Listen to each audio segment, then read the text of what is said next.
This is Paul Johnson with The Optimistic American. My guest today is McKay Coppins, who is a staff writer for The Atlantic and also an author who wrote the definitive book on Mitt Romney. It's called Romney: A Reckoning.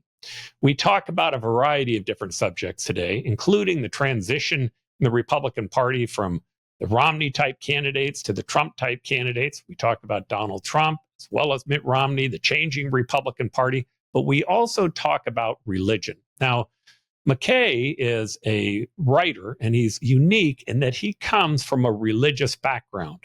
He grew up in Utah. Actually, I'm just going to fix this instead of saying he grew up in Utah. He talks a lot about Utah politics and Mormonism, but I think you're going to find this conversation fascinating because it deals with all of the ecumenical community, what's happening in the religious community, and their connection to politics.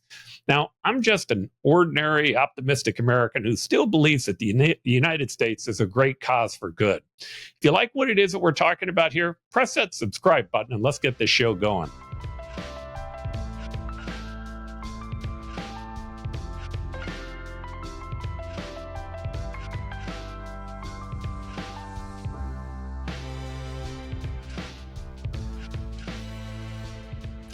Well, McKay, I'd really like to tell you how much I appreciate you coming on The Optimistic American. I have loved reading your articles in The Atlantic over time. Your book on Mitt Romney was a fascinating read. I've had a chance to meet and get to know Mitt indirectly a little bit, but nonetheless, we really appreciate having you here today. No, thank you, Paul. I'm happy to do it.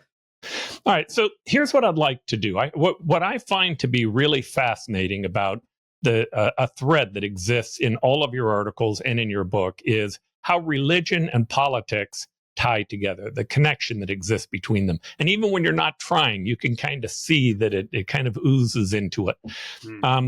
Mitt Romney is a fascinating character. I'm going to start with him because of your book. But to me, he was kind of one of the last vestiges of what we saw in the Republican Party of their view of how religion and politics should work together. Now, I'm not saying that Trump isn't a believer or that believers don't like him. What I'm saying is that it seems to me there was a definite transition. So I'd like to start with Mitt Romney, if we could. And if you could, tell me a little bit about him and what your view was after doing your interviews. Well, it's a big question. I mean, Mitt Romney is an interesting figure for me because he's sort of loomed large in my journalism career from the very beginning. When I started covering politics in 2010, he was preparing to run for president the second time. He was seen as the leading figure in the Republican primaries. And so I ended up covering his presidential campaign pretty carefully. And I was on the bus with the, reporting press corps that followed him around the country. And he was in some ways kind of a remote candidate. He didn't talk to the press a lot. He was very disciplined. He gave the same stump speech every day, 3 or 4 times a day at all the various rallies. By the end of the campaign, I could, recite from memory every line. And he was very good about staying on his talking points, but that created the impression that he was kind of this almost mysterious figure to the press. I remember having so many conversations with reporters who were kind of like, I don't think I understand him or where he comes from or what motivates him. He gives his speeches and I get that he's a business guy and he wants to turn around the economy, but like what actually motivates him? And I even remember one reporter once telling me after writing a profile of him saying, I don't really have a good sense of his interior life. And maybe he's just one of these people who doesn't have an interior life. He's just kind of a superficial, he is what you see kind of guy. And I had this sense that wasn't true. I felt like there was more going on beneath the surface, but I didn't have a good way to access it. When I was covering his campaign, I was one of the youngest reporters covering it. And so I was not high on his list of people to give interviews to. So I really didn't get to know him very well. I just kind of covered him from a distance and observed him. But the thing that he and I had in common was this shared faith. I grew up a member of the Church of Jesus Christ of Latter-day Saints, commonly known as Mormon, and he was famously the first Mormon major party presidential candidate. And so I drew on that experience and my understanding of, what he learned in church and a lot of kind of the distinct little parts of Mormon culture that I assumed that he was shaped by. And I think that gave me an edge in some ways in understanding him. But I still feel like I didn't really get to know him until he got to Washington as a senator and agreed to let me write this book about him. But he's a fascinating guy. And, just in 2012, I think the rap on him that a lot of people had was that he was too pragmatic to a fault, to the point where a lot of people accused him of being a flip-flopper, that he didn't have any core convictions. He was changing his position on things. I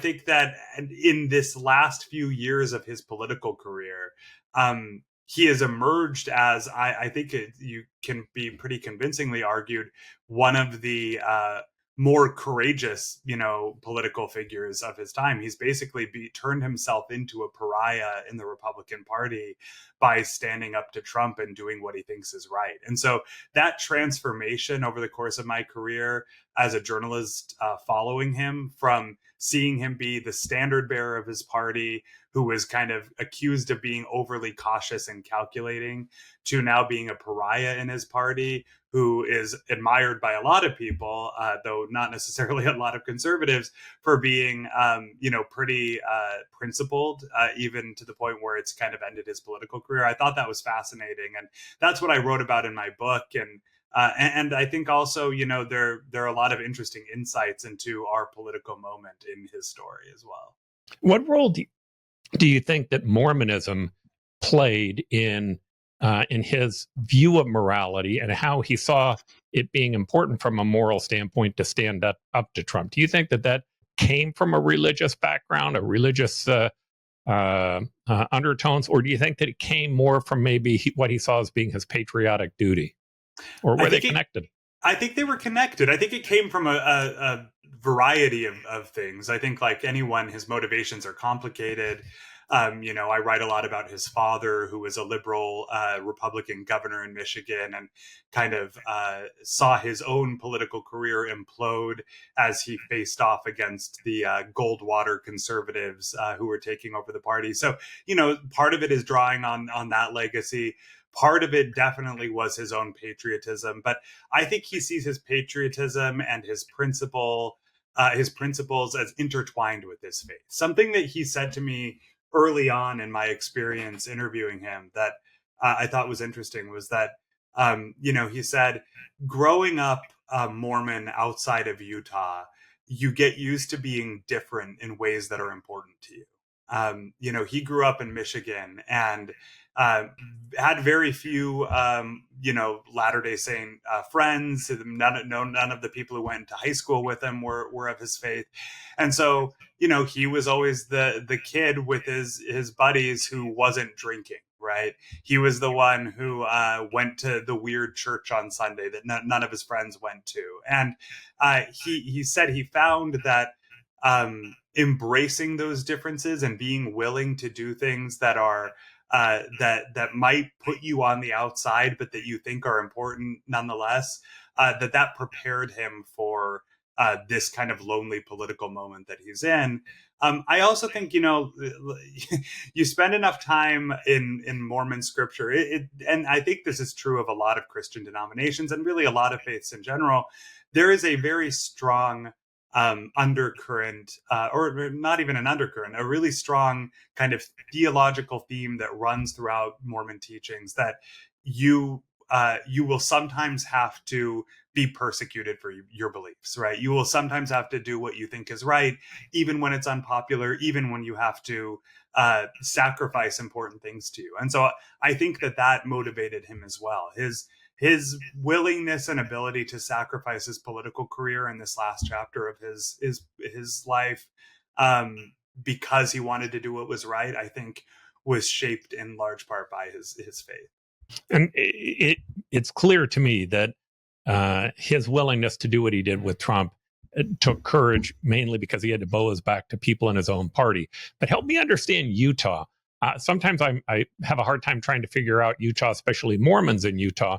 They don't seem to me to be within the traditional MAGA mold. They seem to me to be outside of it. Now, I don't know if that's because I'm reflecting on Mitt Romney and then putting that, projecting that onto the Mormons in Utah, or if it's accurate. But help me understand that. Do they see the world differently, maybe, than MAGA members do?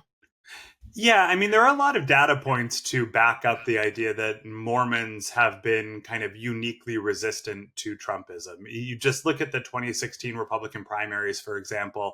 Utah, which held its primary, I believe, in March of 2016, which by that point, Donald Trump was heavily favored to be the nominee. He came in a distant third in the Republican primaries in Utah, while he was basically winning every other primary.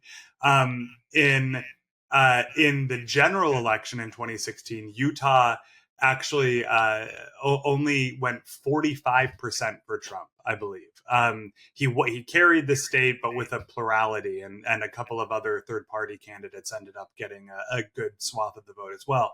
And if you dug into polling of Mormon voters in 2016 and really since, you found that they were pretty unusually unhappy with the Republican nominee for a religious group that up to then had been the most reliably Republican religious voting bloc in the country. A typical Republican presidential candidate would get somewhere between 70 and 80% of the Mormon vote. Donald Trump in 2016 got around 50%. And that number has risen since then, I think for a number of reasons we can talk about. But it still is well short of a normal what a normal Republican candidate would have gotten. So why is that? That's the question you asked. I think there are a bunch of factors that distinguish the Mormon vote from the rest of the religious conservative vote. Because you'll recall that Donald Trump in 2016 and since then has actually done very, very well with most conservative religious voters. White evangelicals, for example, have really coalesced behind him. I think he gets around 80% of those voters. Most religious groups, in fact, across the political spectrum, whether they lean to the left or to the right, did not really change their voting patterns once Trump came onto the scene. Mormons were, I think, the only religious group that did substantially change, at least according to the polls. I think there are a couple different reasons. One is the reason you would probably most expect. There is a strong Mormon aversion to his personal morality, for lack of a better word.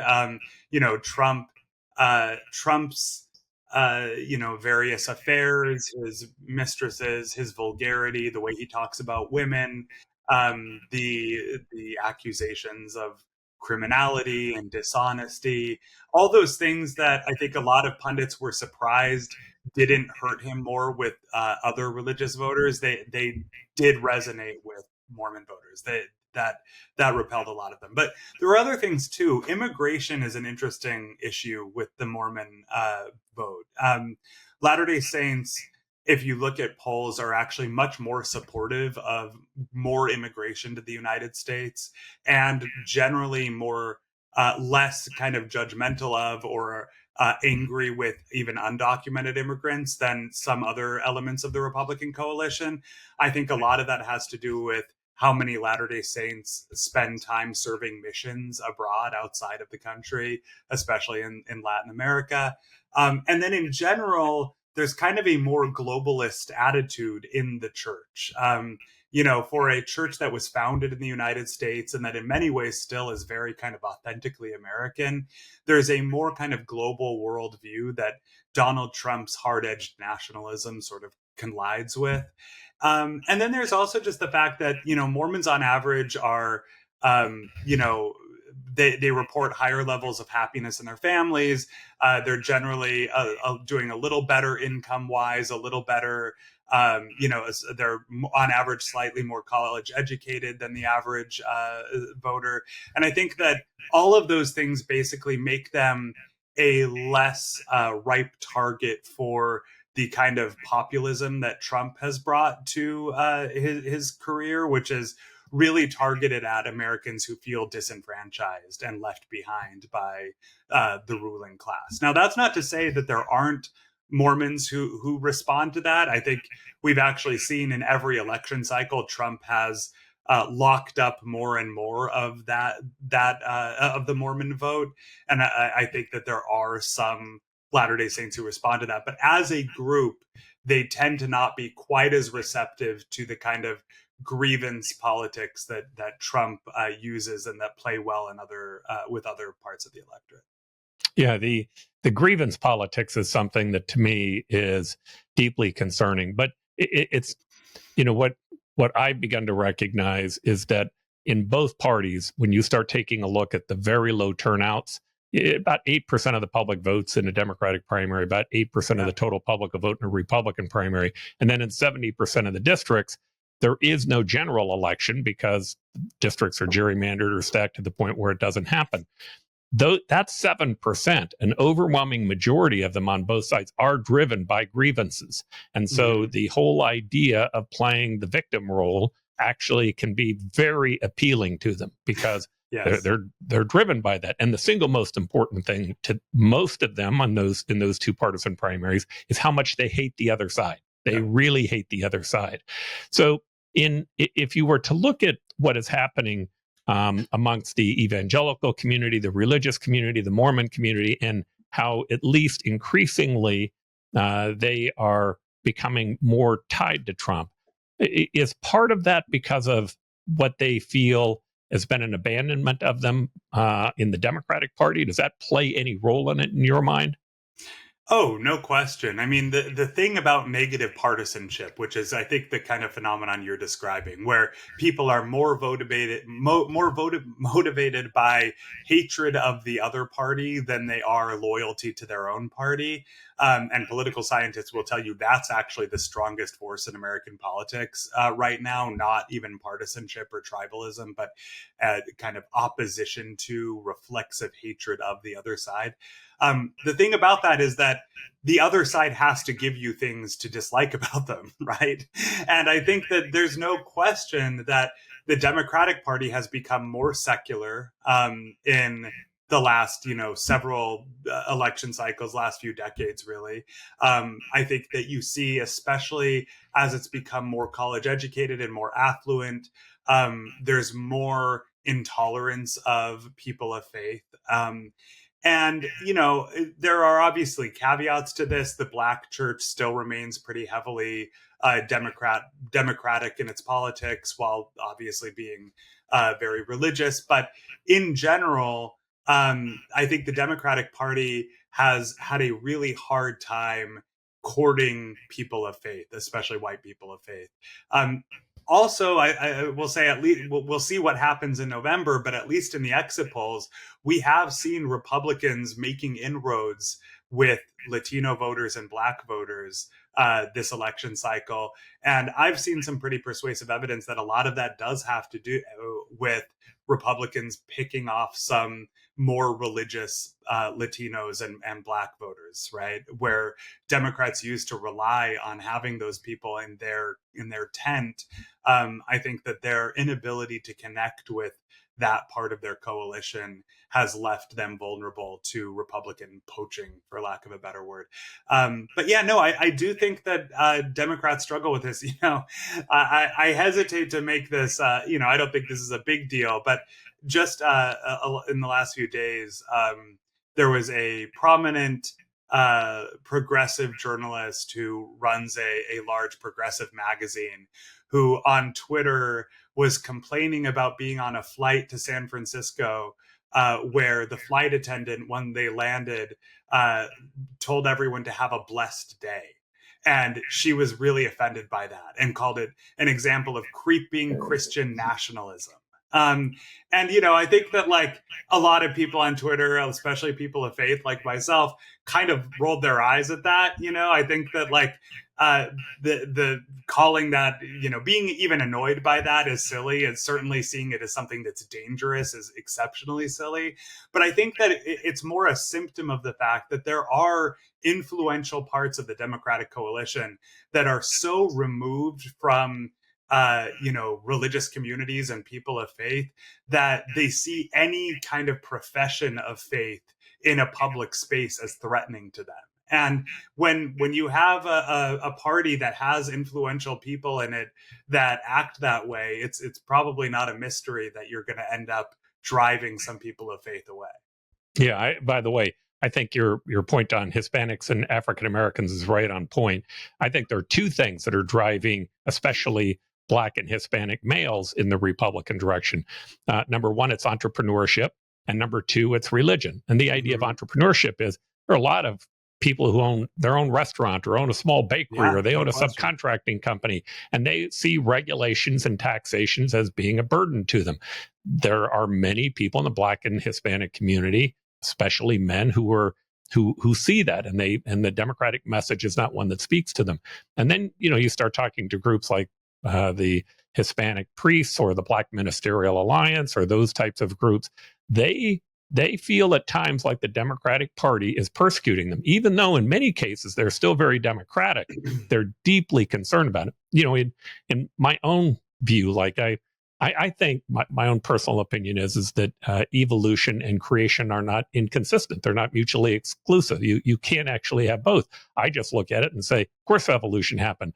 But there are these moments in history where I go, like the Big Bang and for that matter, the creation of the cell and the order that was in it and how quickly it happened. It's difficult for me to buy into that it was just luck. I think that there's a creation.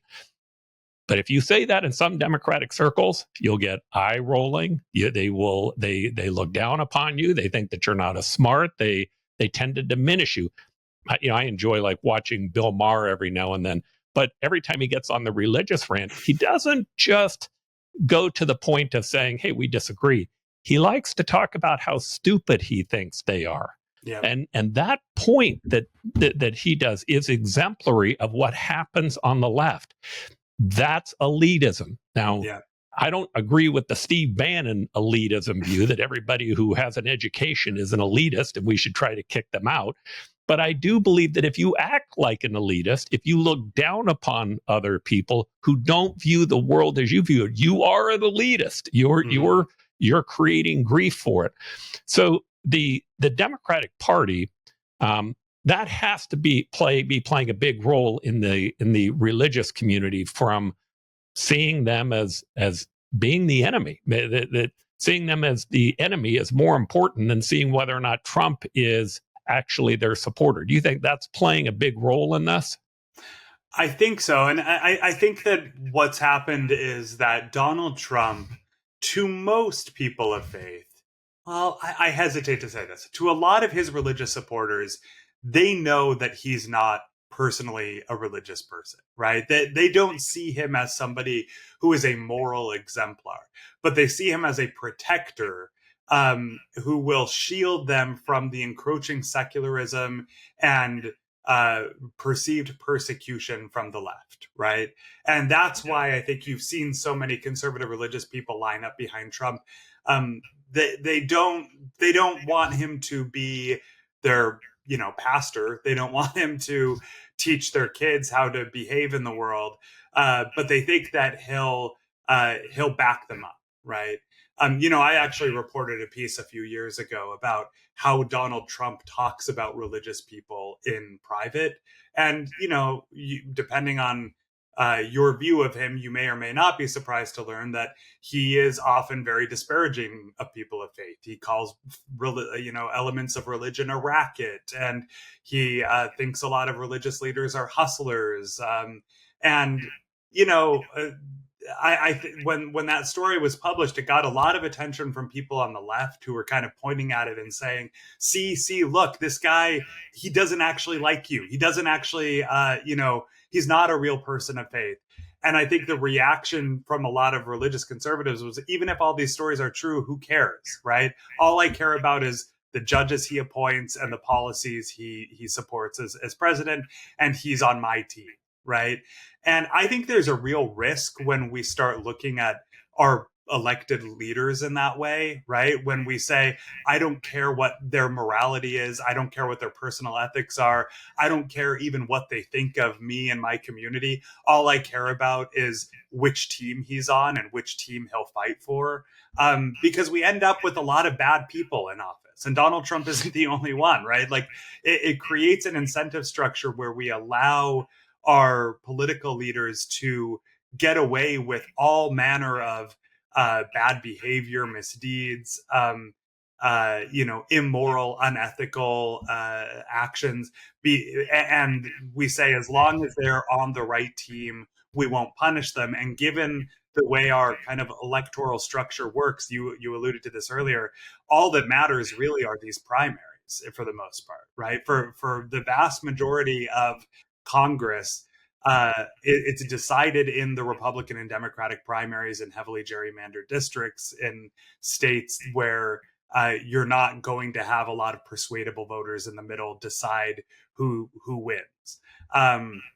Now, presidential elections aren't quite the same. We are a very closely divided country. You look at the polls this year, it's very close. But I do think that we should hold our elected leaders to a higher standard, both in terms of their personal character and morality, and in terms of their respect for their coalitions. But there's no question that Donald Trump has benefited from the perception that the other side is out to get people of faith. Yeah. So, well, let me give a couple of disclosures. First, while I do have faith, I can say absolutely for certain, if I were just looking at this objectively and being mayor of the city of Phoenix, the areas in my communities where faith existed, where religions existed, it didn't matter if that was a synagogue or if that was a Mormon church or a Catholic church, where religion played a role, where people were religious, they were much easier to deal with than in those areas where they didn't exist. Where there was no God, where there was no order, where there was no higher obligation.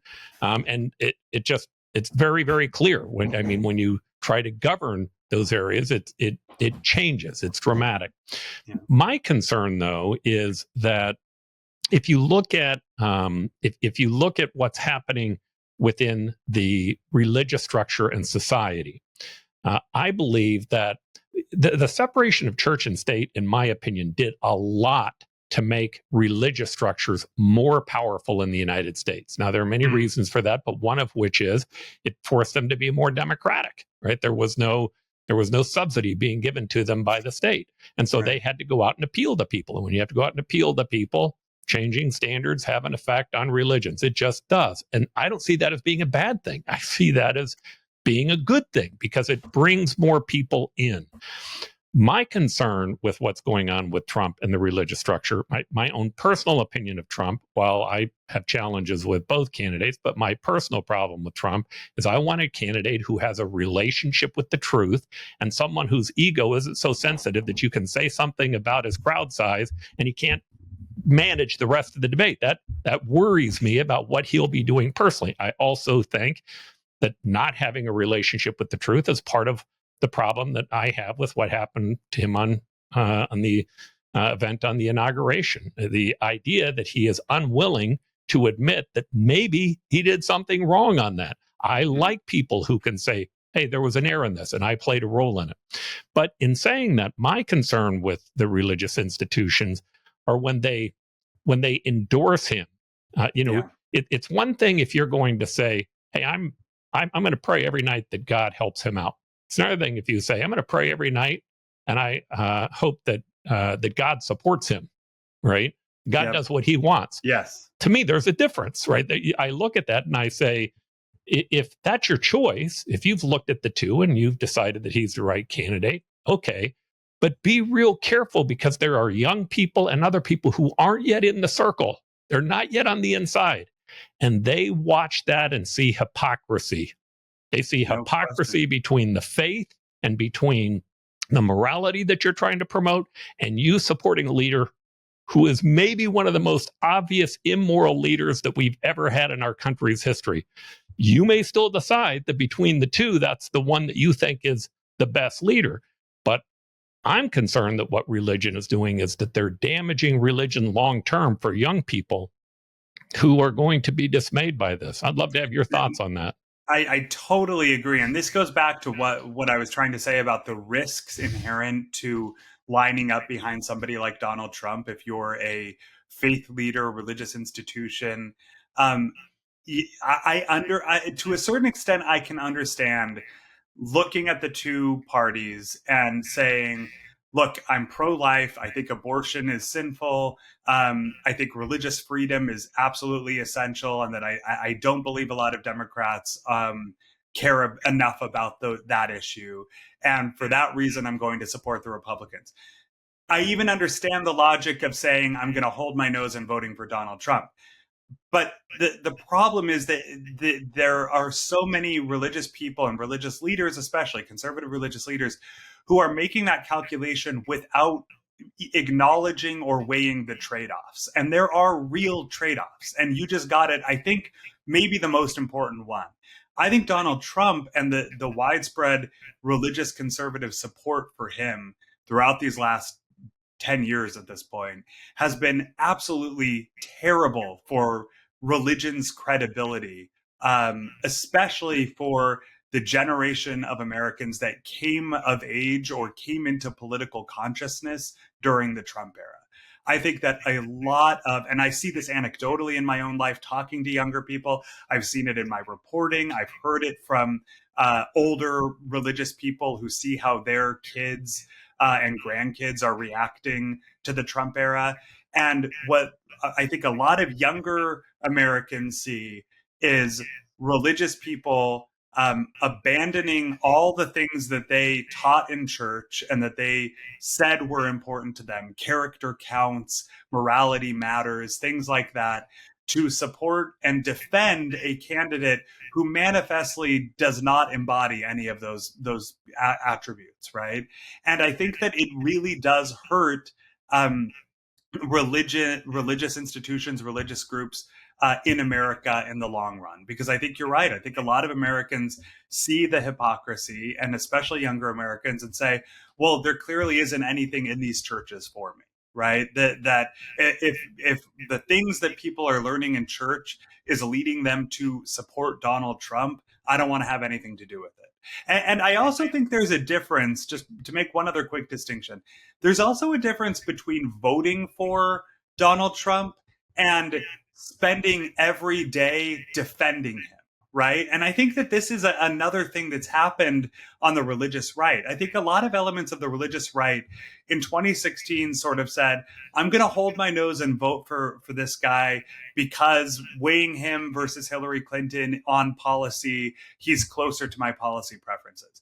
But then they spent the next 4 years defending him every day. Right. Every time he did something indefensible, every time he demonized some part of the country or immigrants or refugees, every time he was caught, speaking lewdly about women or, was accused of sexual assault, these people would rush to defend him. And I think that, that erases any kind of credibility there may have been to the idea that I'm holding my nose and voting for him if you find yourself in a position where you're defending him all the time, right? And I think, again, a lot of younger Americans see religious leaders, see their parents or grandparents on Facebook defending him when he does these outrageous things, and think, again, I guess, all this talk of loving your neighbor or being personally pure, like all of that stuff was nonsense if you're fine in your political life are lining up behind this guy and defending everything he does. Yeah, there's so much to unpack in what you just said, but to me, it begins with your own self-agency. If you want to have self-agency, you have two choices. Here's one choice. Take a look at the issues that you believe in and then apply that to the candidates. And here's what you'll find when you do that. One candidate will be 60%, the other candidate will be 40%, if you're lucky, right? Here's another way to do it. Figure out which candidate you want, then go ahead and make certain all of your issues comply with that. Right. And the answer to the second one is a sellout. Mm-hmm. That's what it is. It's a sellout. Now, I get really mad at people who criticize voters for who they're voting for. The idea that people could be mad at 50% of the public or 49% of the public or 51% of the public that will vote for Donald Trump, that's not fair. People are making choices based upon looking at their priorities and then making a decision. And the last thing that we want to do is to criticize people for taking part, even if we disagree with them. And I would say the same to Republicans who hold Democrats in contempt for who they're voting for. That's why we have elections, is for people to utilize their own self-agency and to make a decision on it. But that's very different than casting your entire lot and wrapping your institution around them. And especially, in my opinion, when it comes to religious institutions, because the religious institutions, they're appealing to a higher order. And my guess is, I'm not sure, my guess is all of us have some good in us and some evil. Right. All of us have to really worry about the evil side of ourselves. We have to contain the evil side of ourselves. A religious structure has the opportunity to say, you know what, we're voting for so-and-so, or we're supporting so-and-so because here's what we like about them. But we don't agree with everything. And here are areas that we disagree with. And we believe that these are things that they could do better. If you do that, you actually have a chance that the candidate begins to modify themselves because they hate hearing those criticisms. Right. But go ahead. No. I think that what you said is so true, and it reminded me of a verse of Mormon scripture in the Book of Mormon, where it says, "The natural man is an enemy to God," and what it means is that we all have, innate natural instincts that if we followed them, they would make us bad people. Right? There's an inherent selfishness in all of us. There's an inherent, anger in all of us. There are all these impulses that we have that if we don't learn to moderate them, to keep them in check, to listen to our higher angels, they would not only destroy us, but, make us forces for evil and bad, wickedness in the world. The religion at its best teaches us to moderate those impulses, to keep them in check, to guide us to something higher. And I think when you look at religion's influence on the body politic at large, its influence on society, on politics, at its best, it can do the same thing. I think I've seen lots of examples, both in my faith and in many other faiths that I've written about and covered as a journalist, where religious institutions can have a moderating effect on the politics of their most devout followers, right? I've seen people who basically refuse to fully join up with one political tribe or another because their political identity isn't the most important part of their identity. Their faith is more important, and they realize that true Christianity, Judaism, Islam doesn't map easily onto the left-right trajectory of our politics, right? And I think that that is what it can be at its best in America. I think that there is also a corroded, perverted form of religion that actually does radicalize Americans more in their politics. When religion becomes too tightly intertwined with politics, it can lead you. It can lead you onto kind of a spiral of self-radicalization, where you start to believe that your political beliefs are not just your opinions, but that they're God's opinions. It's God's will, right? And I think that way lies destruction. That way lies ruin in American politics. Because when you have two political tribes who are so convinced of their own righteousness and the other side's evil, you kind of lose the ability to coexist as a country. And religion can either push back against that polarization, or it can further polarize depending on how it's practiced and how it's intertwined with politics. I spent a long time in politics. Politics is the art of compromise, constantly compromising, and sometimes compromising with people that you don't like at all. Right? You go, well, yep. I've got to make this compromise because we've got to try to move this forward. I really don't want my religion to be doing that. I kind of want my religion to be pointing out to me a better way. I want them to be pointing out to me, how I have an obligation that's higher than that. And it's okay that they're not consistent. It's okay that they're not connected. My big concern that happens oftentimes in religion is that I think people get so wrapped up in believing that somehow or another a political leader can be the same as a religious leader, that they just don't understand the roles that both of them are playing. Again, my government, I want them to go build roads. They need to go build roads, and they need to be as ethical as they can in building the roads. And I'd like to have the people that are there be ethical. In my religious group, I want to talk about salvation. I want to talk about, what's going to happen in the afterlife. But this good and evil thing, to me, plays such an incredibly huge role, because what happens is that when religion gets involved in politics, they have to become ideological. And what ideology does is it kind of erases what are the important concepts that we're trying to support.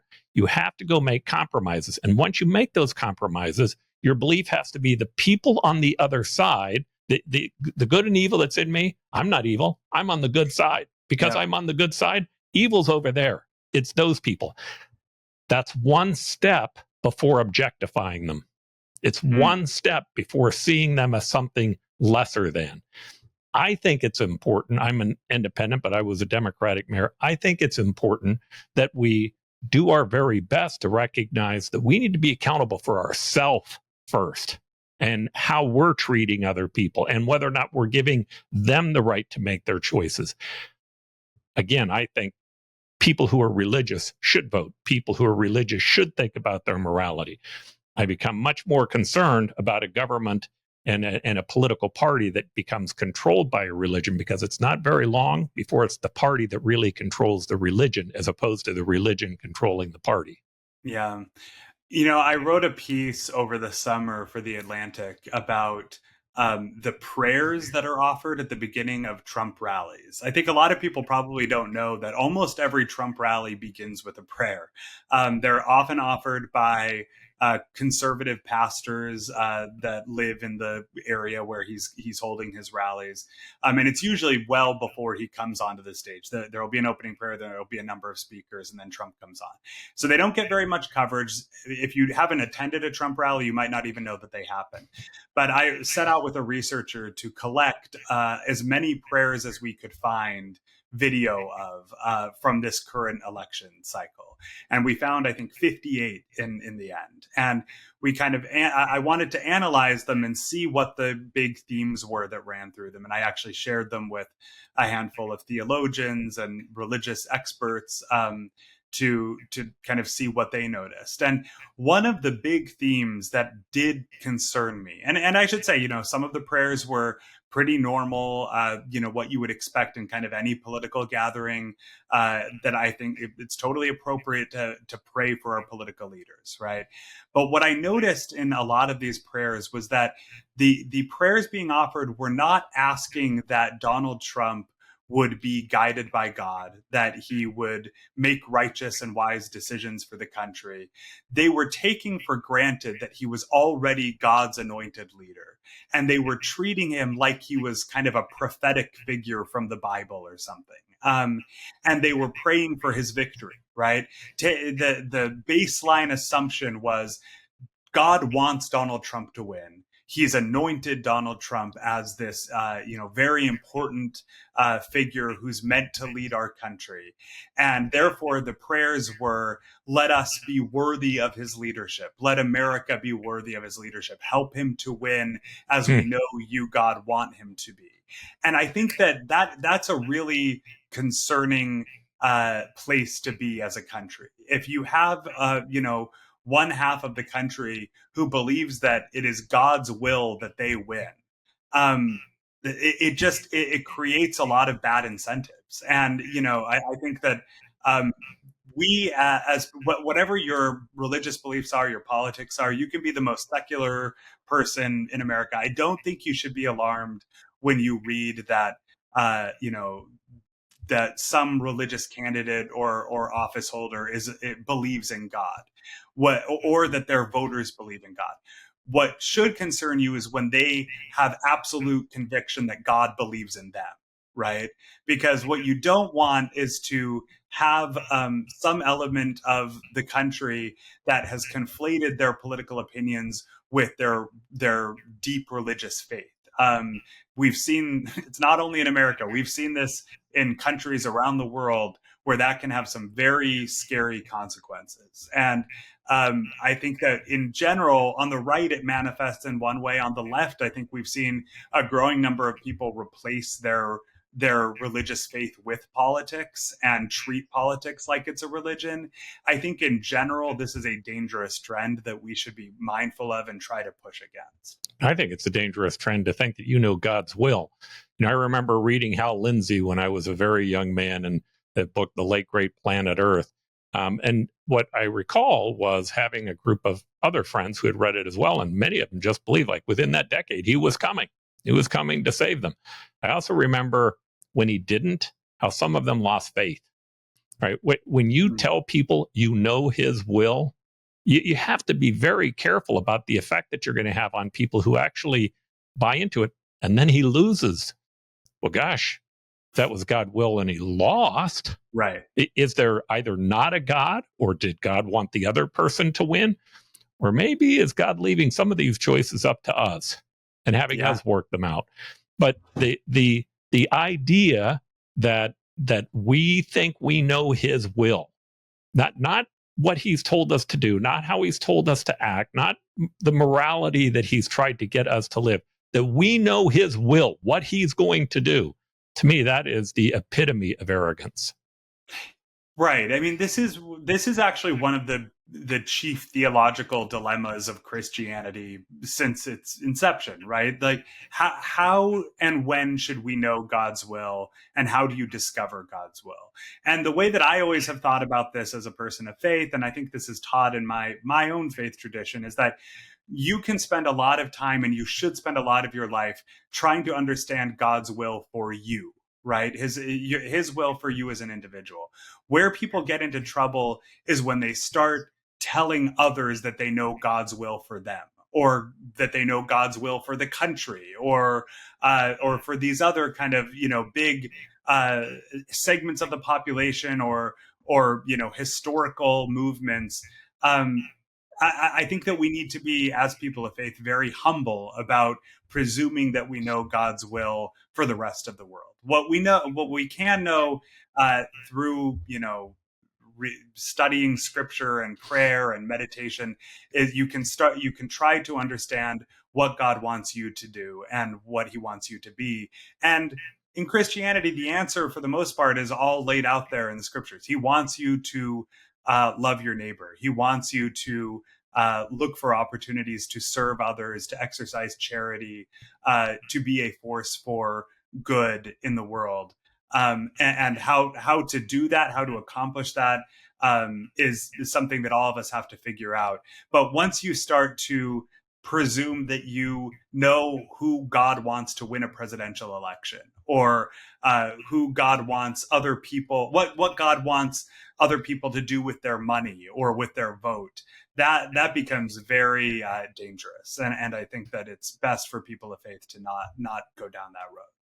All right. So tell me, you're in, first, you work for a very prestigious company, or you write for a very prestigious company, The Atlantic. How difficult is it for someone, a person of faith, to be able to survive in today's media world? And is it difficult? Is it easy? Are there challenges to it? What have you found in that? Yeah, I mean, I actually think it's less challenging than a lot of people on the outside of this industry might assume. And I maybe have just been lucky with the people that I've worked with and the bosses that I've had.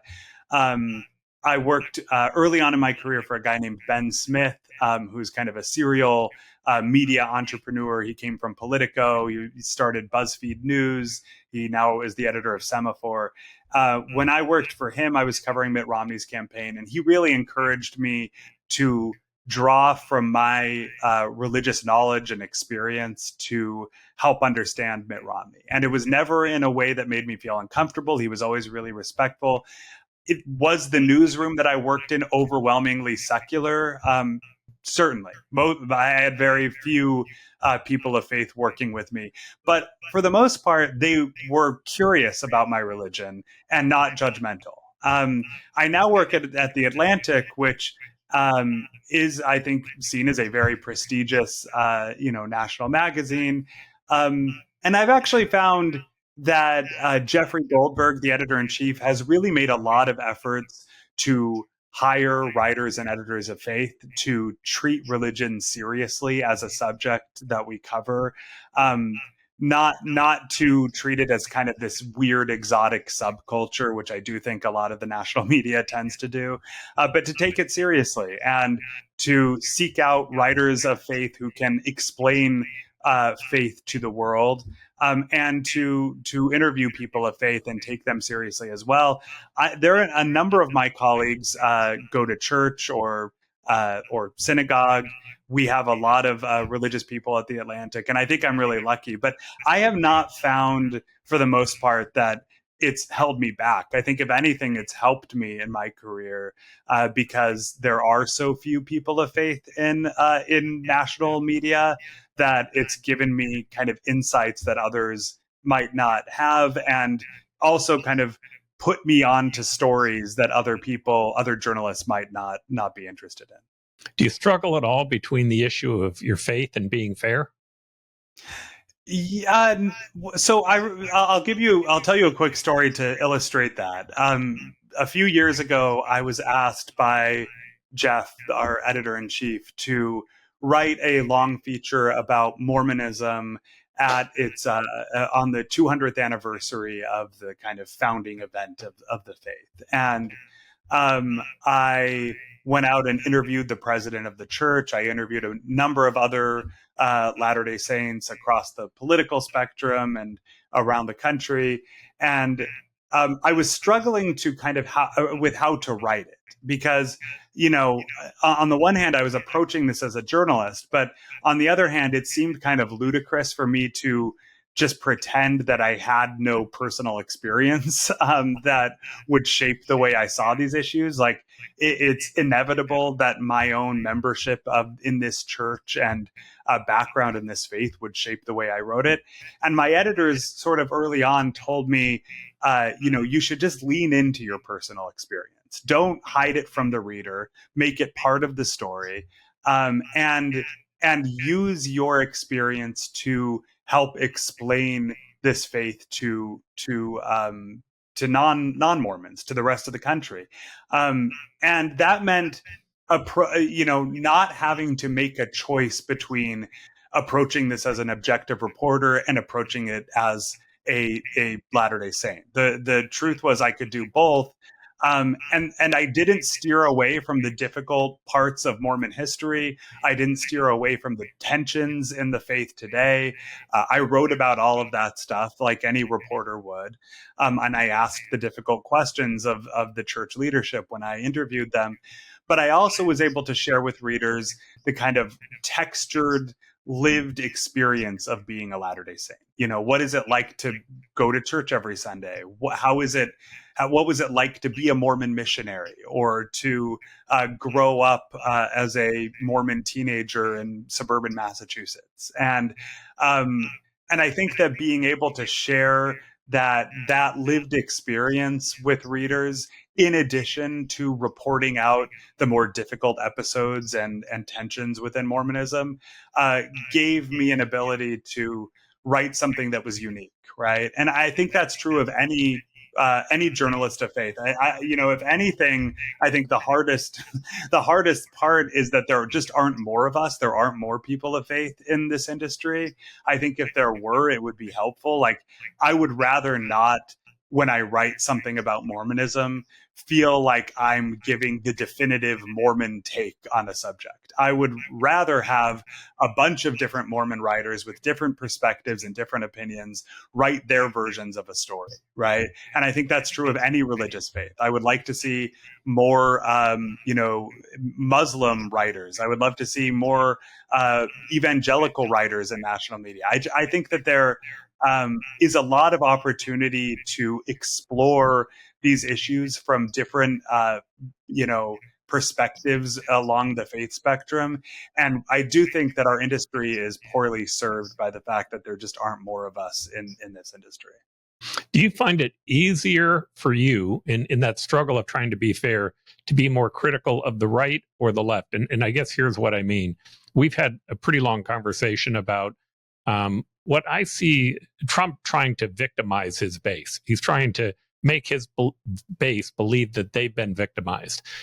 The left, though, does the same thing. All right. Again, I was a Democratic mayor and I've watched the political correctness and wokeness and trying to make people believe that the country's about nothing but oppressors and victims.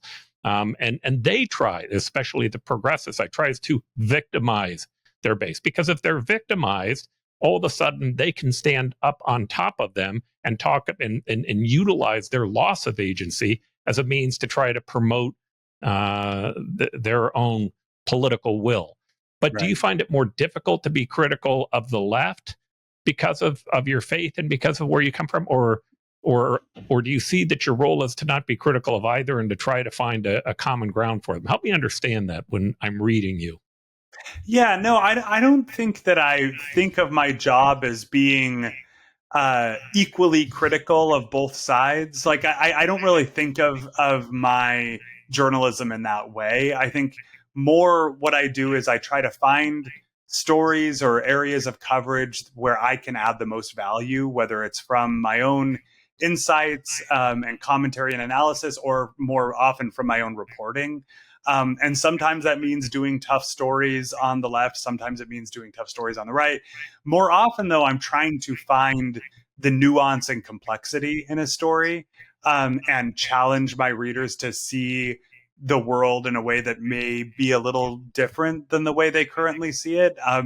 My general bias as a journalist is toward complexity. I think that the world is just much more complicated than most partisans want to believe. And so I think, if anything, I'm always like needling people who are a little bit too certain of their political beliefs Oh boy. and asking them to question themselves a little bit. And I think that's in keeping with the general mission of the Atlantic. Okay. And then the last question I'm going to ask you is, the media is struggling today in so many ways. And first, I'm going to give my defense of the media before I say anything negative. When I was mayor, I used to have this City Hall had 4 full-time reporters covering me every day. One of them would sit outside my lobby and just watch who came in and out. I used to think they were a total pain in the neck. They drove me nuts. But oh my gosh, they were valuable, right? One, they were valuable because they were telling the stories that we needed to tell, right? If we wanted to talk about transportation, they were talking about transportation. They may disagree with us, but at least we're talking about transportation. The other one was, it made me a better mayor. I look back on it and I say, thank God there was somebody sitting outside my office watching everybody that came in and out. It made me think about it, right? And it held me to account. Today at City Hall, there's not a single full-time reporter in Phoenix, right? It's now kind of a part-time job. I can tell you there's a lot of money that flows in and out of city halls, right? Effectively, if you don't watch them, sooner or later, you're going to have a problem. You should have somebody watching who's going in and out of mayor's offices and council members' offices. There's a value to that. And what's happened in the news industry, especially with newspapers, is that they have pretty much most of their great reporters have either moved on or been laid off, or they've gone someplace else. Now, there are some still great publications in the country that have survived, but they're the bigger publications as opposed to the more local publications. The other thing that's happened is that there's more of a democratic journalism that's beginning to evolve, but it's harder to gauge the truth from the democratic journalism. The podcast that we're doing here today, where there's nobody fact checking us internally saying, you just said something, Paul, and it's not true, right? We need 2 sources for that to be able to work. The idea of putting things out on Twitter or in other locations, they've become kind of the new means of journalism. Again, it's more democratic, more people can take part in it, but it's harder to gauge the truth. I'd love to have your idea of what's going on inside of journalism today and what you think the fix is. Where do we need to go from a journalistic standpoint to ensure that we're giving the public a higher level of dependability on whether it's true or not? Oh man, we could do a whole separate podcast on this this question. I'll just start where you left off, because I do think one of the biggest challenges facing our industry is the vanishing local newspaper. I actually wrote a cover story for The Atlantic a couple of years ago about Alden Capital, which is a hedge fund that has kind of specialized in buying up local newspapers and gutting them and either kind of selling them for pieces or squeezing out every last dollar from their subscribers while they turn out a steadily worse product by laying off reporters, shuttering newsrooms, etc. And this is something that Americans should care about. I get it. Like, most Americans don't have a lot of sympathy for the press, the journalism, the media, which is a term I actually always kind of reject because there is no one monolithic media. But to the extent that there is a news media monolith or industry, people don't like it very much, either on really either side of the spectrum. But there is a growing body of academic literature that suggests that when a local newspaper dies, a lot of bad things happen in those communities.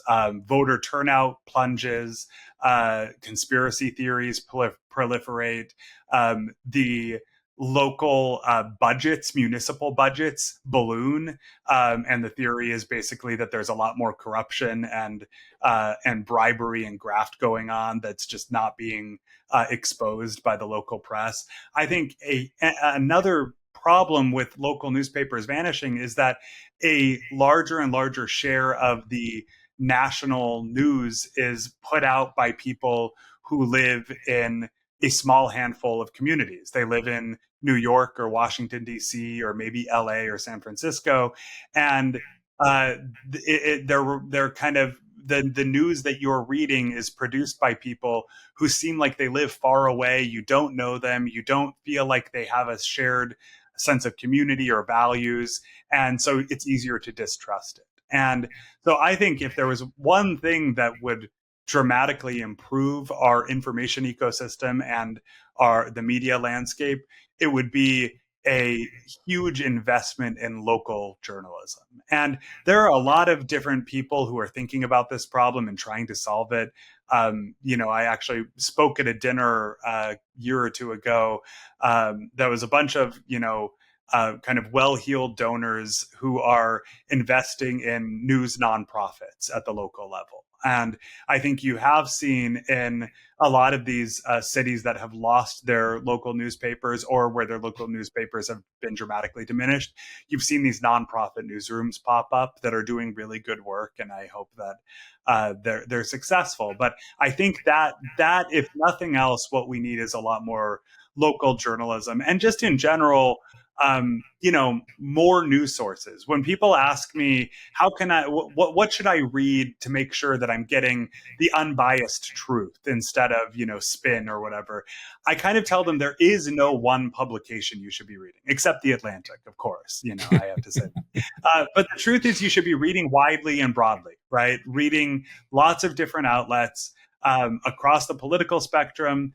And I always tell people my one piece of kind of media literacy advice is that if you ever come across a headline that just is a little too perfect in capturing your worldview, you should be suspicious of it, right? If you see a story that tells you exactly what you want to hear, that you're a genius and your political adversaries are idiots, just be skeptical, see if that's been reported the same way in a few other well-regarded outlets, because there is such a strong trend in our industry now of kind of identifying niches of news consumers and telling them exactly what they want to hear. And I think if anything, we need to be reading journalism that challenges our assumptions and our preconceived notions. All right. I lied to you. I'm going to ask you one more question. That one last question is this. You have had a ringside seat into what's been going on politically throughout our country and in the political process for a number of years now. You've also been able to see what's happening in journalism, what's taking place in the media, what's taking place in our country. In the end, what makes you optimistic about America? I think one of the things that makes me most optimistic is that all of these negative trends we've been discussing on this podcast, the people who treat their politics as religion, the people who view the other side with enormous distrust, they actually don't represent the majority of Americans. I actually think I that agree. most people are not spending all day on Twitter or watching cable news and drowning in political news. Most people are just getting through their day. They're working, they're taking care of their families, they're volunteering, they're going to church. That's not to say that they're all, 100% of the time virtuous and perfect. It's just to say that for most people, politics isn't the driving force in their lives. And so I do think that when we talk about negative partisanship and the rise of conspiracy theories and polarization and all these things, we should just remember that for most Americans, politics is something that's happening far away and that they only pay attention to when they really have to. And I think that's actually not a bad thing necessarily. I think that most Americans want to believe that their fellow citizens are good people doing their best. And that has been, I know this is kind of a mealy-mouthed answer to your question. That's a but great answer. As I'm traveling through the country, you get away from the political events that you have to cover as a reporter like me. You find that most people are not really, obsessively tuned into politics. And I think it's just important to remember that. Yeah, I find it fascinating. Everybody talks about the great divisions in America. And if I went back to my political days, they were pretty divided back then. In fact, I think our country's always been kind of divided. I also believe that politics is the place where we go to solve problems. Of course, it's divided. It's where our problems are being resolved. But I love your answer. The greatest optimism that we can find is when you take one step beyond that, you just go to normal people. And then people care a whole lot less about whether you're a Democrat or Republican, a Mormon or a Catholic. All of those things start to go away. Thank you so much for being on the show. We appreciate you taking time. If somebody wants to follow you direct other than with The Atlantic, any recommendations? You can find me on Twitter, just McKay Coppins, or you can go to my website, mckayaldencoppins.com, sign up for my email newsletter. I would love to be in touch. Thank you. Thanks, Paul.